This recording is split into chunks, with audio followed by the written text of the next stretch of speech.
السلام علیکم ورحمۃ اللہ وبرکاتہ۔ بسم اللہ الرحمن الرحیم والحمد للہ رب العالمین والصلاة والسلام علی رسولہ الامین اما بعد۔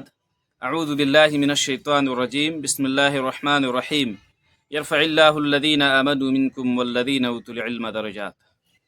اللہ رب العالمین کی بے شمار نعمتوں میں سے ایک عظیم نعمت، جس کی وجہ سے ایک انسان اللہ رب العالمین کو جانتا ہے، اپنی آخرت کو پہچانتا ہے اور اپنی زندگی کے مقصد کو جانتا ہے، وہ عظیم نعمت، بڑی نعمت علم ہے۔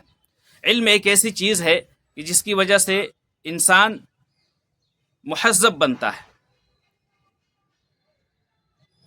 علم کی وجہ سے انسان اچھے اور برے میں فرق کر پاتا ہے، حق کیا ہے، باطل کیا ہے، سچ کیا ہے، جھوٹ کیا ہے، صحیح کیا ہے، غلط کیا ہے، انسان علم ہی کی وجہ سے جانتا ہے۔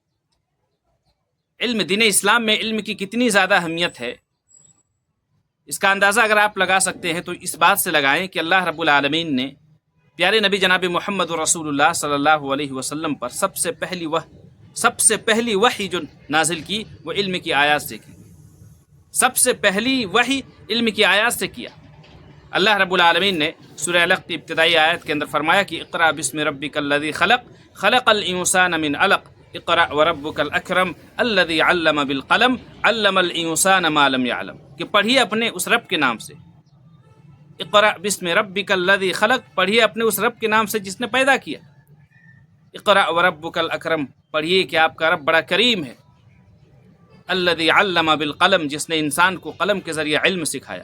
علم الانسان ما لم يعلم، اور انسان کو وہ کچھ سکھایا جس کو وہ نہیں جانتا تھا۔ اور سورہ بقرہ کی آیت نمبر 30 سے 34 تک کا مطالعہ کیجئے۔ ان آیتوں میں اللہ رب العالمین نے حضرت آدم علیہ السلام کی جو فضیلت فرشتوں پر ٹھہرائی، وہ علم ہی کو ٹھہرائے۔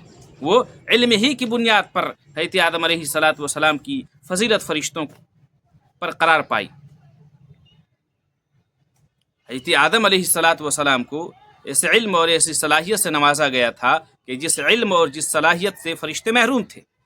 چنانچہ اللہ رب العالمین نے حضرت آدم علیہ السلام کے لیے فرشتوں کو حکم دیا کہ حضرت آدم علیہ السلام کے لیے سجدہ کیا جائے۔ اور سورہ آل عمران کے اندر اللہ رب العالمین نے آیت نمبر 18 کے اندر ایک گواہی کو ذکر کیا۔ گواہی کیا ہے کہ شہد اللہ انہ لا الہ الا هو والملائکۃ واولو العلم قائما بالقسط لا الہ الا هو العزیز الحکیم۔ قرآن کریم کے اندر اللہ رب العالمین کہتا ہے کہ اللہ رب العالمین اس بات کی گواہی دیتا ہے کہ اللہ کے علاوہ کوئی معبود حقیقی نہیں۔ والملائکۃ، اور اللہ کے ساتھ ساتھ فرشتے بھی اس بات کی گواہی دیتے ہیں۔ واولو العلم، اور اہل علم، علماء حق، علماء ربانی بھی انصاف پر قائم رہتے ہوئے، فرشتے بھی انصاف پر قائم رہتے ہوئے اور علماء ربانی بھی انصاف پر قائم رہتے ہوئے اس بات کی گواہی دیتے ہیں کہ اللہ کے علاوہ کوئی معبود حقیقی نہیں۔ اس آیت کریمہ میں اور اس گواہی میں اللہ رب العالمین نے اپنے ساتھ کس کو شامل کیا؟ اپنے ساتھ فرشتوں کو شامل کیا اور اپنے ساتھ اہل علم، علماء ربانی اور علماء حق کو شامل کیا۔ یہی وجہ ہے کہ امام قرطبی رحمہ اللہ کہتے ہیں کہ اس آیت کی تفسیر میں کہ اس آیت میں علم کی فضیلت اور اہل علم کا ذکر ہے، علماء کا ذکر ہے۔ اگر اس کائنات اور اس دنیا میں اگر علماء سے زیادہ کوئی معزز ہوتا تو اس کا بھی نام لیا جاتا۔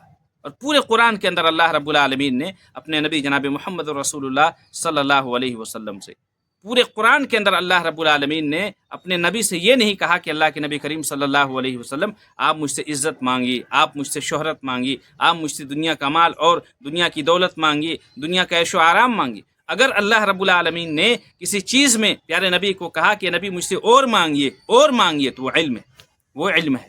سورہ طہ کے اندر اللہ رب العالمین نے کہا کہ وقل رب زدنی علما، کہ اللہ کے نبی کریم صلی اللہ علیہ وسلم آپ اللہ رب العالمین سے دعا کیجئے کہ اللہ مجھے اور علم عطا فرما، اور علم عطا فرما۔ یعنی علم اتنی اہمیت والی چیز ہے کہ جس میں اضافے کے لیے نبی جیسی ہستی کو حکم دیا جا رہا ہے۔ گویا علم سے اگر عزیز اور علم سے زیادہ معزز کوئی چیز ہوتی تو اس کے مانگنے کا بھی حکم دیا جاتا ہے۔ علم کی بڑی شان ہے میرے بھائی، علم کا بڑا مقام ہے۔ اللہ رب العالمین ہر کسی کو علم دین سے نہیں نوازتا۔ معاشرے کے اندر، سماج کے اندر لاکھوں میں، ہزاروں میں کسی ایک کو عالم اللہ رب العالمین علم کی توفیق دیتا ہے اور عالم بناتا ہے، علم دین کی سمجھ دیتا ہے۔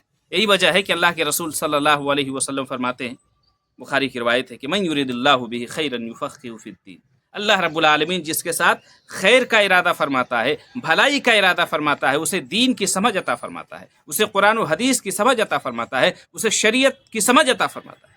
اور اللہ رب العالمین جس کو دین کی سمجھ دے دے، شریعت کی سمجھ دے دے، وہ بڑا خوش نصیب ہوتا ہے، بڑا خوش قسمت ہوتا ہے۔ اسی لیے ایک ایمان والے کی زندگی میں، ایک مسلمان کی زندگی میں، ایک مومن کی زندگی میں علم کی اہمیت ایک مسلمہ حقیقت ہے۔ اور کیوں نہ ہو، علم کے بغیر ہمارا ایمان ادھورا ہے، علم کے بغیر ہماری عبادتیں ادھوری ہیں، علم کے بغیر ہماری بندگی ادھوری ہے، علم کے بغیر ہماری نمازیں، علم کے بغیر ہمارے روزے، اور علم کے بغیر ہماری دیگر عبادتیں ادھوری ہیں۔ یہی وجہ ہے کہ پیارے نبی صلی اللہ علیہ وسلم نے فرمایا کہ طلب العلم فریضۃ علی کل مسلم، ابن ماجہ کی صحیح روایت، طلب العلم فریضۃ علی کل مسلم، کہ دین کا علم حاصل کرنا ہر ایک کے اوپر فرض ہے، کیا مرد، کیا عورت، کیا بچہ، کیا جوان، کیا بوڑھا، کیا آزاد، کیا غلام، دین کا جو بیسک نالج ہے، دین کی جو بنیادی باتیں ہیں، ان کا حاصل کرنا ہر ایک کے اوپر فرض ہو جاتا ہے۔ اس لیے گزارش یہی ہے کہ خود بھی علم دین سیکھیں، علم دین کی جو بنیادی چیزیں ہیں، دین کی جو بنیادی باتیں ہیں، ان کا حاصل کرنا اور ان کے بارے میں جاننا ہر ایک کے لیے ضروری ہے۔ علم ایک روشنی ہے، چراغ ہے، نور ہے، اور جہالت گمراہی۔ اگر شریعت کا علم سماج سے نکال دیا جائے، کتاب و سنت کا علم اگر معاشرے سے نکال دیا جائے، قرآن و حدیث کا علم اگر اپنی سوسائٹی سے نکال دیا جائے، تو ہمارا سماج جانور سے بھی بدتر ہو جائے۔ آج دیکھیں مسلم معاشرے کو، مسلم سماج کو، کہ آج مسلم معاشرہ علم دین سے کتنا دور ہے، ہر جگہ جہالت بھری پڑی ہے۔ کتنے ایسے مسلم نوجوان ہیں جن کو صحیح ڈھنگ سے قرآن پڑھنا نہیں آتا، کتنے ایسے مسلمان ہیں جن کو آیت الکرسی تک یاد نہیں، کتنے ایسے مسلمان ہیں جن کو دین کی بنیادی باتیں تک معلوم نہیں، کتنے ایسے مسلم نوجوان ہیں، مسلمان ہیں، جن کو یہ نہیں پتا کہ ہمارا رب کون ہے، جن کو یہ پتا نہیں کہ ہم کس نبی کے امتی ہیں، جن کو یہ نہیں پتا کہ ہمارے نبی کا نام کیا ہے۔ کتنے ایسے مسلمان ہیں جن کو نماز کا صحیح طریقہ معلوم نہیں، کتنے ایسے مسلمان ہیں جن کو نماز کی دعائیں تک یاد نہیں، کتنے ایسے مسلمان ہیں جن کو ہے کہ اخلاق و آداب معلوم نہیں، کھانے پینے کے کیا آداب ہیں، اٹھنے بیٹھنے کے کیا آداب ہیں، سونے جاگنے کے کیا آداب ہیں، یہ تک معلوم نہیں۔ آج کا گارجین، آج کا ماں باپ، آج کے ذمہ دار یہ سوچتے ہیں کہ ہم نے اپنے بیٹے کو انجینئر بنا دیا، ڈاکٹر بنا دیا، فلاں ڈگری دلا دی، ماسٹر بنا دیا، وکیل بنا دیا، ہم اپنی ذمہ داری سے فارغ ہو گئے۔ یہ ذمہ داری ہے، کل قیامت کے دن ہم سے اور آپ سے یہ نہیں پوچھا جائے گا کہ آپ نے اپنے بیٹے کو ڈاکٹر بنایا تھا کہ نہیں، انجینئر بنایا تھا کہ نہیں، وکیل بنایا تھا کہ نہیں، ماسٹر بنایا تھا کہ نہیں۔ لیکن ضرور کل قیامت کے دن ہم سے اور آپ سے اور ہر ایک ذمہ دار سے یہ ضرور پوچھا جائے گا کہ تم نے اپنے بیٹے کو اللہ کے بارے میں بتایا تھا کہ نہیں، تم نے اپنے بیٹے کو توحید کے بارے میں بتایا تھا کہ نہیں، تم نے اپنے بیٹے کو شرک کی قباحت کے بارے میں بتایا تھا کہ نہیں، تم نے اپنے بیٹے کو محبت رسول کا سبق پڑھایا تھا کہ نہیں۔ ہم سوچتے ہیں کہ ہم نے اپنے بیٹے کو ڈاکٹر، انجینئر، وکیل، فلاں ڈگری دلا دی، فلاں تجارت میں لگا دیا، ہم اپنی ذمہ داری سے آزاد ہو گئے، ہم اپنی ذمہ داری سے فارغ ہو گئے۔ دنیاوی اعتبار سے ہم اور آپ اپنی ذمہ داری سے آزاد ہو سکتے ہیں، فارغ ہو سکتے ہیں، لیکن اخروی اعتبار سے ہم اپنی ذمہ داری سے اس وقت تک فارغ ہو ہی نہیں سکتے جب تک کہ ہم اپنے بچوں کو دینی تعلیم و تربیت کے زیور سے آراستہ نہ کریں۔ کیوں؟ کیونکہ اللہ کے رسول صلی اللہ علیہ وسلم نے فرمایا کلکم راعٍ وکلکم مسئول عن رعیتہ، ہر شخص ذمہ دار ہے اور ہر شخص سے اس کی ذمہ داری کے متعلق کل قیامت کے دن پوچھا جائے۔ آپ باپ ہیں، آپ ماں ہیں، آپ بھائی ہیں، آپ بہن ہیں، تو آپ سے آپ کی ذمہ داری کے تعلق سے پوچھا جائے گا۔ اس بات کو ہمیں یاد رکھنا چاہیے۔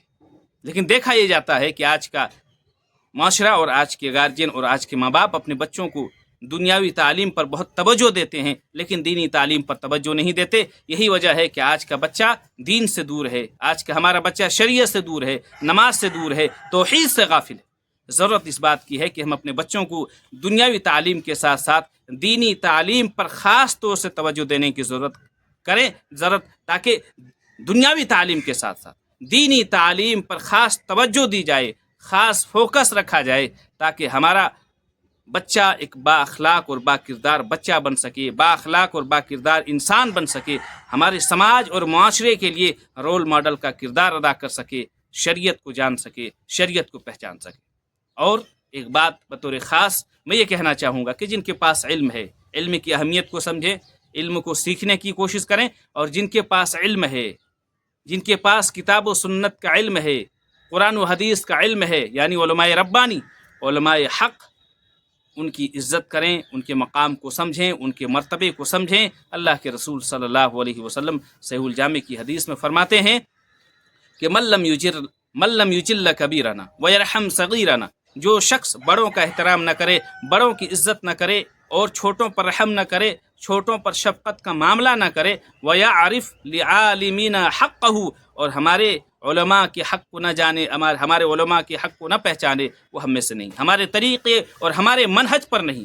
اور اللہ رب العالمین نے قرآن کریم کے اندر فرمایا یرفع اللہ الذین آمنوا منکم والذین اوتوا العلم درجات، اللہ رب العالمین ان لوگوں کے مقام و مرتبے کو بلند کرتا ہے جن کے پاس ایمان ہوتا ہے، اور ان لوگوں کے مقام و مرتبے کو بلند کرتا ہے جن کے پاس علم ہوتا ہے۔ علماء ربانی، علماء حق، علم جہاں بھی رہے، جس شکل میں بھی رہے، وہ عزت کا حق رکھتا ہے، وہ ادب کا حق رکھتا ہے، وہ احترام کا حق رکھتا ہے۔ اس لیے علم دین کو سیکھنے کی کوشش کریں، شرعی علوم کو جاننے کی کوشش کریں، سیکھنے کی کوشش کریں۔ اور ایک بات بطور خاص میں یہ کہنا چاہوں گا کہ اپنی زندگیوں کو علماء کی رہنمائی میں گزاریں، علماء کی رہبری میں گزاریں، اس لیے کہ ابھی جس طرح کے حالات ہیں اور جس طرح کے دن بدن فتنے رونما ہو رہے ہیں، ان فتنوں سے بچنے کا واحد راستہ یہی ہے کہ دین کو سیکھ کر کے علماء کی رہنمائی میں زندگی گزاری جائے، علماء کی رہبری میں زندگی گزاری جائے۔